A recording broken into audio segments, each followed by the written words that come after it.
Rome did not begin as an empire. It began as a cluster of huts on the banks of the Tiber, a settlement of shepherds and farmers who could never have imagined that their descendants would rule the known world. Yet from those humble origins, Rome rose through blood, steel, and ambition to become the greatest empire history had ever seen. In the beginning, Rome was a kingdom. The legends tell of Romulus, the wolf-raised founder, who killed his brother Remus and gave his name to the city.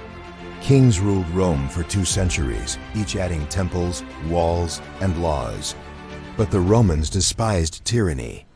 In 509 BC, they cast out their last king, Tarquin the Proud, and swore never again to bow to one man. In his place, they created the Republican experiment in shared power, where senators debated, magistrates commanded, and citizens voted. The Republic was not perfect. It was aristocratic, often corrupt, and brutal in war. But it gave Rome its character. Duty, discipline, and honor were drilled into its citizens. Every male citizen could be called to war, and through war, Rome grew. At first, Rome fought for survival. The Etruscans to the north, the Sabines and Samnites to the east, the Gauls from beyond the Alps, all threatened Rome's existence. In 390 BC, the Gauls even sacked the city, leaving it in ashes. But instead of breaking, Rome hardened. The Senate ordered new walls, stronger armies, and relentless campaigns. Rome would never accept defeat. By the 3rd century BC, Rome had mastered Italy, yet its ambitions could not be contained. Across the sea lay Carthage, a mercantile giant controlling trade in the western Mediterranean. When the 2 powers clashed, the world trembled. The Punic Wars were titanic struggles. Hannibal of Carthage marched elephants over the Alps, shattering Roman armies at battles like Cannae. For a moment, it seemed Rome was doomed. But Rome's resilience triumphed.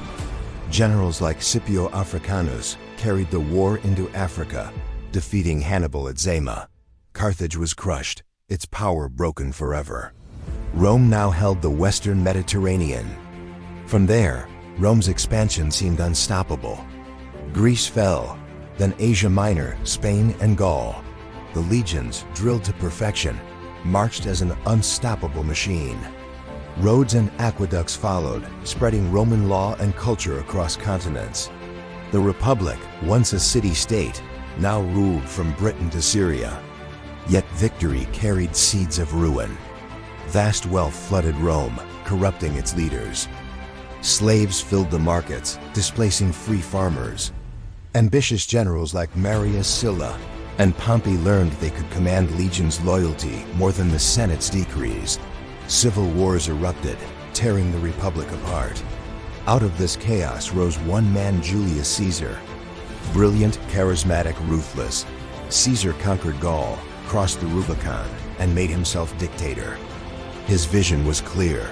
The Republic was dead, and only a single ruler could govern such a vast realm. But in 44 BC, on the Ides of March, Caesar's enemies struck him down in the Senate, hoping to restore the old ways. They failed. Caesar's heir, Octavian, later Augustus, defeated his rivals and became Rome's first emperor. The Republic was gone.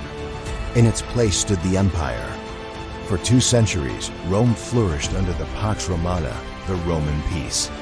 Emperors like Trajan and Hadrian expanded and fortified the empire.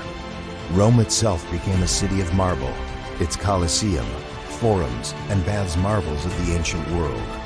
Trade flowed across the seas, Roman law bound provinces together, and Latin spread as the language of power. But empires are mortal. In time, pressures mounted barbarian invasions, economic strain, political corruption. Emperors rose and fell, some wise, many mad. The empire split, with the West collapsing in 476 AD, while the East endured as Byzantium for another 1,000 years. Yet Rome never truly died. Its laws, language, and culture live on in Europe's courts, languages, architecture, and ideals. The dream of Rome became the dream of empire itself. From shepherds by the Tiber to masters of the world, Rome's story remains one of humanity's most extraordinary journeys,